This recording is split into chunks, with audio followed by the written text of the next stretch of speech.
Kilala tinutugis na ng mga otoridad ang mga sospek sa pananambang sa grupo ng mayor ng Nunungan, Lanao del Norte, kung saan 13 namatay at 10 ang sugatan. Inilibing na ang ilan sa mga namatay sa ambush habang critical pa rin sa ospital ang iba. Mula naman sa Iligan City, nakatutok si Cedric Castillo.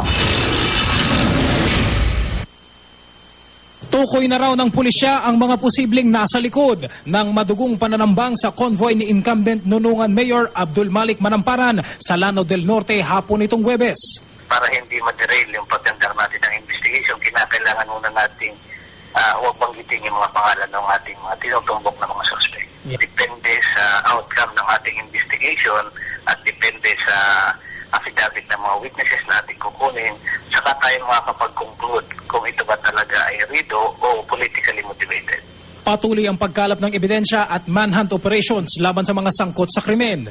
Nagkalat na mga damit, basag na salamin ng dump truck at tagas ng dugo sa harapan nito ang mga bakas ng pananambang kung saan 13 ang patay, 10 ang sugatan kabilang ang alkalde. Labis ang pagdadalamhati ng mga kaanak nang ilibing ang anak ng alkalde na si Adnani Manamparan. Hindi nagbigay ng pahayag ang mga mahal niya sa buhay. Critical pa rin ang 2 minor de edad na babae. Isa sa kanila ang 14 anyos na dalagita na nasa isolation room sa isang ospital sa Iligan City.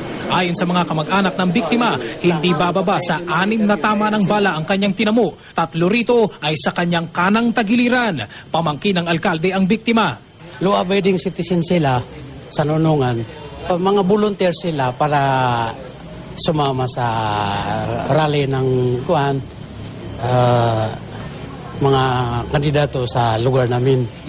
Sa kalapit na private room naman, nakakonfine ang 19 anyos na si Novaila Ansar, pamangkin din ni Manamparan. Bagaman balot ng benda ang kaliwang binti, stable na raw ang kanyang kondisyon. Estudyante at volunteer din si Novaila.